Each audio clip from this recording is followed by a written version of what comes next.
The frigid, windswept surface of Mars has a thin atmosphere. It is constantly bombarded with deadly radiation from above. The air is toxic. The soil is toxic.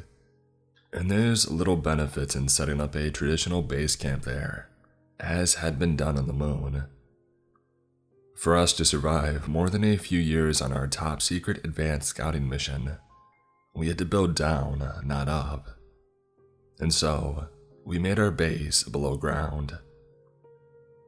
Unfortunately for us, there was something else down there with us, in the caverns below the surface. Something that had been lying dormant and forgotten in the darkness. And we woke it up. Kate was swinging her pickaxe against the wall, breaking off chunks of loose rock. The ceaseless ringing sound of metal on stone was echoing and constant in the dim space. Once upon a time, I had found it annoying, but I was so used to it now that it didn't even register. It helped that on Mars, sound didn't work quite the same. Things were duller, quieter there. The headlamps on either side of my helmet illuminated a wide region in front of me as I worked, shoveling rocks into a wheelbarrow. Everything else was blanketed in darkness. Even on the surface, light was only a third of what it would be on Earth. Underground, the darkness was actually oppressive. It felt like you were drowning in it. Suddenly, I heard a noise like the wall had just caved in behind me where she was standing. A loud showering of rocks falling over suddenly, and I wheeled around to see Kate was gone. Just gone. I moved as quickly as I could in that direction, maneuvering in the low gravity with my bulky suit encumbering every step. Running over to where she had been, I called for help, asking the others in the main living quarters to come quickly. There was a hole in the rock where Kate had been. When I finally got close enough to see what had happened, I looked through the gap and saw a vast and dark, cavernous space behind the rock wall. My headlamp shone through, and I looked down to see Kate struggling on the treacherous terrain where she had fallen. She had slid a little ways down a steep hill made of crumbling dirt and rock. The loose ground was slipping beneath her feet as she attempted desperately to gain purchase. "I need some help," she cried, trying and failing to find her footing. The angle was so steep, she was clearly struggling, trying not to show the terror on her face. "I got you, Kate," I tried, my words sounding false to my own ears. "Just hang on." But I saw that she couldn't hang on. She was being swallowed up by the blackness below, more and more by the second. She was almost 10 feet down the slope now, and too far for me to grab her. Then 15 feet, then 20. "Bring ropes and climbing equipment," I called to the others in the habitation unit. "Double time, guys. Hurry, Kate's in trouble." They responded affirmative on the radio. I watched horrified as she slid further and further down into the darkness below. "Hang on, Kate. Now, guys, we need you out here now." Behind her, I could see there was a huge underground cavern. My lamp could not illuminate far enough to see the floor the other end of it. The dark space had to be massive, considering the NASA headlamps were top of the line. The high-powered beam of light cut through the darkness for a ways and then it was swallowed up. When I looked down again, Kate was gone. She didn't respond on her radio either. The sound of her impact to the floor below did not come back up to me, and I imagined her falling slowly in the low gravity at first, her descent quickly increasing, faster and faster until she reached a deadly velocity, and then it wouldn't matter anymore how forgiving the gravity was. but the sound of her impact never came. Wei and Reed ran out of the airlock with ropes in hand, looking at me with concern. I waved them over and pointed down into the blackness below. This section is hollow. She broke right through with the pickaxe. She fell in and couldn't climb back up. It's all crumbling rock, so I think she must have slid right down. But how far, I'm not sure. Captain Reed seemed to consider the options. Time was of the utmost importance. If she was still alive down there, her air supply would be limited. We all stared through the hole into the blackness and looked up to see the roof of the cavern far above. It was very odd, since our bunker was next to a large vertical rock face that we had always assumed was sturdy and solid. Now we realized the giant mountain of stone right behind our base was hollow, like the fossilized skull of an ancient colossus. It seemed unnatural to my eyes, but I'm no geologist. Wei quickly went in to call back to base as I looked down helplessly into the dark abyss of the cavern. "Hello, Nathan, are you?" The radio crackled with static, but I could hear her voice in my helmet. "Kate, are you okay? Can you hear me?" There was nothing for a few moments, and then I heard the static crackle again. "Yes, I can hear you. Can you hear?" I waited, but there was only silence once again. "You're cutting out. How far down are you? We can lower a rope." "There's something down here, Nathan. I can't explain it, but pool of water that broke my fall." "Kate, did you say water?" Nothing after that again for a few minutes, despite trying again multiple times. We all stared at each other, dumbfounded. The average temperature on the surface of Mars is approximately -46 degrees Celsius. It was much colder than that in the caverns where we were located, away from the sun's warming rays. Far too cold for liquid water. We were protected from the deadly radiation present on the surface, though, and that was the major benefit of being below ground. She must have a concussion or a head injury. Someone's going to have to go down there, I think. "I'll go." I volunteered immediately. Putting on the climbing harness, I tried to put one leg at a time through the loops of woven fabric, the way that I had done 1,000 times, but still, I found myself struggling. My hands were shaking and I couldn't get my fingers to work properly. Finally, I got the dang thing on and I attached the other clips and ropes and equipment to my suit. Reed handed me 2 climbing axes as well, just in case. I lowered myself slowly over the side of the steep cliff edge, and I made my way down. The darkness surrounded me on all sides as I went deeper and deeper down, feeling suffocated by blackness. I had to remind myself to breathe. It felt like I was descending downwards forever, as the light above got dimmer and eventually disappeared entirely. The walls looked yellow and strange, veiny and organic when I shone my light on them, but I didn't have time to stop and look. I just assumed it was an unusual type of rock formation. As I dropped on further, my head began to feel light. My vision suddenly blurred for a moment and I had trouble seeing. And then it cleared again and my ears began to ring painfully.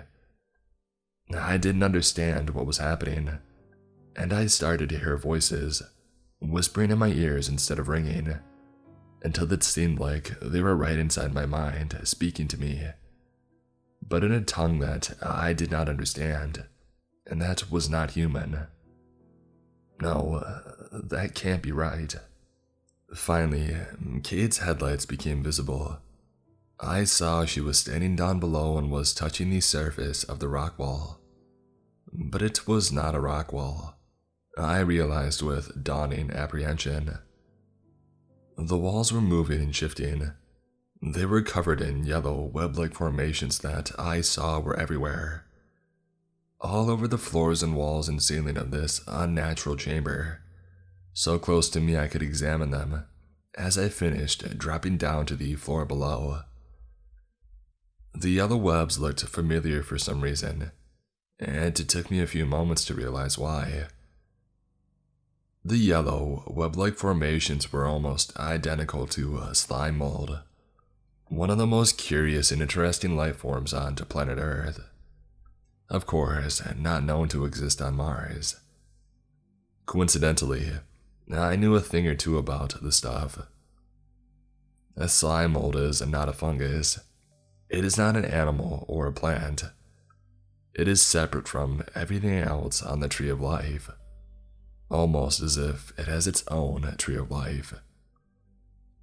Despite the fact that it grows to be very large, up to several feet in diameter in my experience, but nothing like this. It is a single-celled organism, except with millions of nuclei. And it is potentially capable of some form of intelligence. In labs, they have found that slime mold can solve mazes, for instance. And they grow extremely quickly. They can expand and contract like the muscles in our own bodies, using a vaguely similar mechanism. Thinking about these things in the back of my mind, I couldn't help but feel afraid as my feet touched the stone floor, and I saw the yellow slime was on me immediately, quickly growing and expanding onto my boots, moving much faster than anything seen on Earth.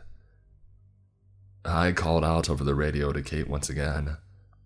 She was standing right in front of me but did not turn around. I began to approach her and looked down to see these strands of yellow webbing sticking and stretching from the bottom of my feet. It was like walking across a movie theater floor covered in gum, each step difficult and taxing.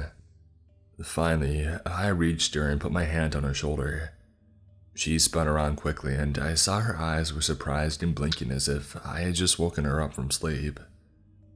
"Kate, can you hear me?" "Oh, Nathan. Hi." There was a crack in the glass of her helmet, and some of the yellow slime mold was oozing around it. With dawning horror, I realized that it was actually inside of her helmet, moving around and exploring the space. Some was on her neck, as well as in her hair, and I nearly gagged with unexplainable revulsion at the sight of it on her. "Kate, you have a breach in your suit. We need to get you back to the hab." "We can't go yet, Nathan. Look at all this." She was speaking softly as if she was sleepwalking, her voice a lilting lullaby. Everything she said in a sing-song tune, quietly and at a whisper. I wanted to ask her why she was talking like that, why she wasn't listening to common sense. But more than anything, I just wanted to get away.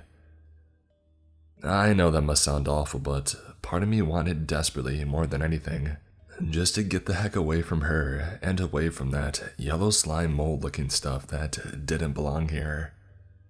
"Kate, we have to go, please. Come on." "They're talking to me, Nathan. Do you hear them too? If you listen closely, you can almost make out the words. I'm even starting to understand them, Nathan." I tried to grab her arm, and she pushed me away, turning her face to look at me angrily as she did so. "Don't touch me!" Turning around, I saw the pool of water that she had described falling into. It was not water at all, but a large deposit of the yellow slime mold in a large crater nearby, bubbling and moving around. Whipping tendrils stuck out from it curiously and darted around, seeming to inspect the air. "Bring me back up," I said over the radio. "Kate's refusing assistance. There's some strange organism growing down here and she's, not done with it yet. Or, it's not done with her." They didn't seem to hear me over the radio, so I simply pulled twice on the rope and they began to reel me back in. It didn't feel right, leaving Kate down there, but I told myself I didn't have a choice. We would have to regroup and come up with a plan. Maybe she would listen to Reed if he went down and ordered her to return. The darkness swallowed her up beneath me, and I looked down at my boots in dismay to see that the yellow web slime mold was hanging onto me still, wriggling and squirming and exploring my legs. It appeared to be searching desperately for a way into my suit. Bewildered and confused, my mind grappled with 100 different scenarios, still in shock over what we had just discovered. There was life on Mars. Disgusting, slimy, potentially telepathic life. But still, for the first time in history, it had just been irrefutably proven beyond any doubt. I had just witnessed a never-seen before breed of what I assumed was slime mold, growing in the depths of the cavern. Somehow, it was still alive and thriving, despite extreme temperatures and an absence of any known food supply. The whole thing existed beyond science and logic, and yet it was there. My crew wouldn't believe me, I thought to myself, if not for the remnants of it clinging desperately to my boots. They hauled me up through the opening in the rock and immediately began to ask why Kate was not with me. She refused to come back up. There's something down there, some kind of organism. This stuff, I said, pointing at my boots. What the heck is that? Wei exclaimed. She was normally calm and composed, but now she was backing away, stumbling over rocks and shaking. I can hear it in my head. Reed began to look concerned as well, and I remembered how something similar had happened to me, as I descended down into the cavern.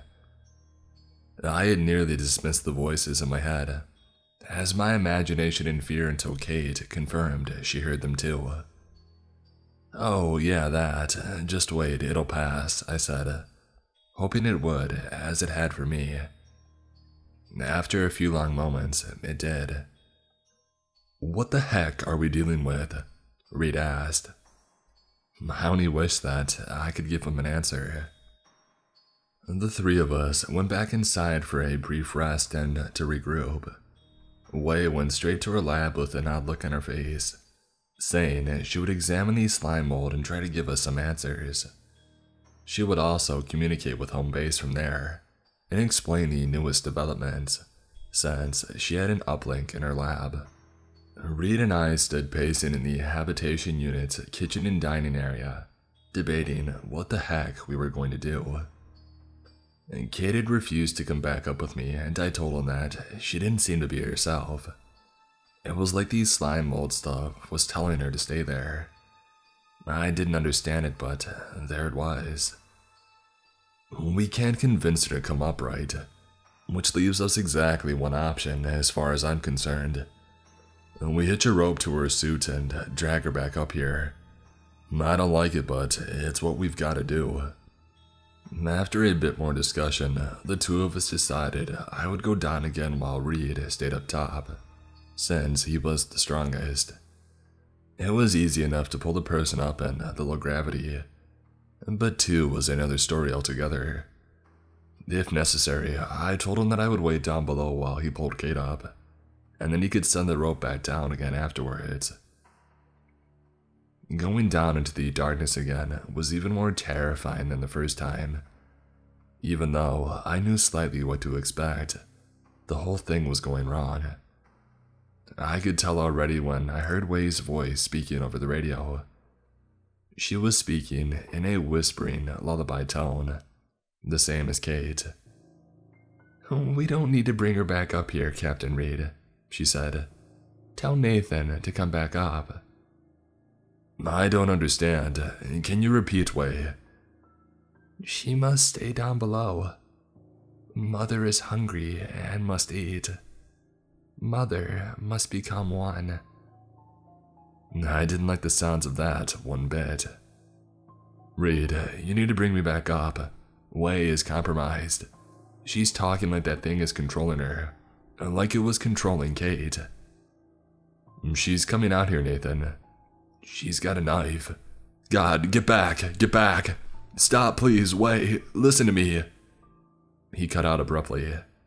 The rope that I was holding suddenly began to drop in sickening lurches. I fell 10 feet and then 20, feeling sick as I bounced back up with the sudden tension. Gravity pulled me back down and I held onto the rope desperately, feeling that I was about to die for certain. Beneath me, the ground came into view, and I saw Kate's light now shining dimly from the wall, but I did not see her. The rope dropped again as Reed was attacked by the thing above. The thing that had once been Wei, now clearly trying to kill him, judging by these sounds of it, and judging by how he was holding the rope, or not holding it. This time, I fell all the way to the floor below, slowly at first, and then faster and faster as the ground sped towards me. I landed awkwardly, twisting my ankle, and called out in pain. Looking over my shoulder, I saw the rope was still there, hanging from the cliff above. So Reed was still up there, hanging on for dear life, and fighting off Wei or whatever she had become. I only hoped that he was alright. And then I turned around and saw Kate, or what was left of her. She was enveloped by the wall that she had been standing in front of when I left her. Her face stared out at me, and I saw the yellow-webbed slime was now covering her eyes and nose. It was in her ears, and worst of all, it went into her mouth, like an intubation device going down her throat. Blackish yellow veins lined her face and neck, and her entire spacesuit was wrapped in sticky yellow slime, which held her fastened tightly to the wall. And despite my terror, I found myself stepping forward, wanting to help her still, somehow wanting to do the right thing and get her out of there. If only I could clip the rope to her suit. And at that thought, the webbing seemed to unravel and released her, like a Venus flytrap letting go of its prey, like a flower opening in bloom. Though her face was covered in yellow slime, she walked towards me as if she could see me plainly through it. The oozing webs stretched out behind her as she came at me. And that's when I realized the voice in my head telling me to stay and try to save her was not my own.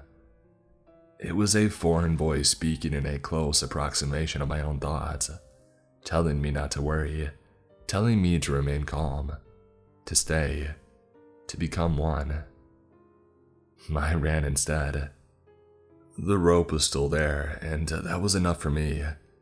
I grabbed onto it and began to climb, my feet walking up the side of the steep, vertical cliff as quickly as I could. I didn't dare to look back, but knew that Kate was just behind me. Not Kate, but what was left of her. Struggling up the sheer 90-degree slope, I found myself tiring more and more. The wall seemed as if it was grabbing onto my feet and wrapping them up in webs with every step that I took, getting stronger and pulling me harder all the time. The strands of yellow slime grabbed on and refused to let go, snapping in half only with great effort on my part. I pulled myself up the rope and walked through the living muck as it tried tenaciously to hold on to me. All the while as I walked up the wall, I heard whispering in my mind, louder and louder now. Every so often, I would find my hands beginning to let go of the rope, without my conscious effort on my part, and I had to fight off the voices and tell myself to hang on. Even though they spoke in a language unknown to me, it seemed not to matter, as their will was made known to my mind, and I had to fight from bowing to its growing power. Finally, I reached the top and I pulled myself back into the light. The habitation unit was visible just ahead, and I saw that the rope was tied off haphazardly to the door handle. Captain Reed was lying on the dirt floor of the underground space where all of this mess began. His helmet was cracked and his face was bloodied, but he was still alive. Wei was lying on the ground next to him, a knife protruding from her chest. "I had to," he began, seeming unsure how to continue. "She came at me and tried to kill me. I barely managed to get the rope tied off." With dawning horror, I realized I had not pulled the rope up after me. I ran over to the ledge and looked down to see Kate climbing up. She was only a little ways down. The yellow slime mold covering her eyes and mouth like a slimy, yellow-webbed bridal veil. Terrified, I backed away, realizing there was no time to cut the rope or stop her. She was almost to the top. As her hands grabbed the ledge, I looked down to see Captain Reed telling me to go, to run. I hurried inside through the airlock and slammed the door behind me. I hastily took my suit off and ran to the computer to change the access code for entry. Luckily, I was quick with the keyboard and managed to secure the only access point, just as the creature that was once Kate started to hammer on the door. I looked out through the small window and saw her, covered in yellow slime which writhed and pulsated. The webbed mold was growing everywhere now, on every surface she touched.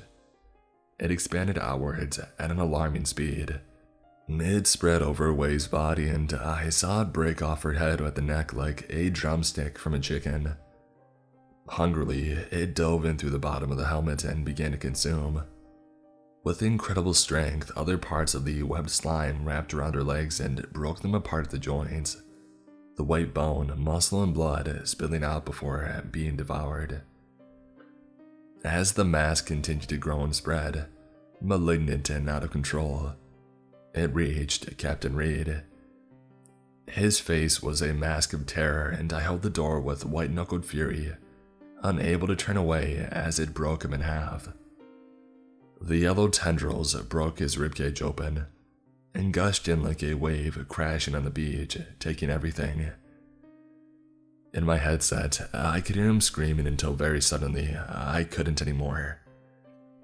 Turning away, I slumped onto the floor and sat, waiting for it to be over. I'd been trapped inside for quite a while now. I sent this communication back to base and everyone thinks that I've gone insane, that I perhaps killed the rest of the crew and am now trying to blame mind-controlling space mold. As if I couldn't come up with a better story than that. I mean really, the soil is toxic here, the air is unbreathable. There are 1,000,001 ways to die here, and if I needed to find an excuse for the death of my crew, well, I would find a better one than this. Luckily, 1 or 2 people believe me, and they've agreed to get this out there, at least in some fashion. As for me, I wait. It's already inside the habitation unit. I was too careless when I took off my suit, and now it's starting to grow all over, starting to spread. It's on me now, moving up my legs and my fingers and arms, fine tendrils of yellow branching out slowly and insidiously, infecting me, making me part of the one. It tickles my throat as it spreads spore-like downwards, like a black mold growing quietly in a dark, wet corner of a bathroom. It grows. The thing that was once Kate watches me from the window in the door, waiting, whispering. In my mind, she's whispering to me right now, in a sing-song tune telling me to open the door. And all the while, it's spreading. Can you hear it?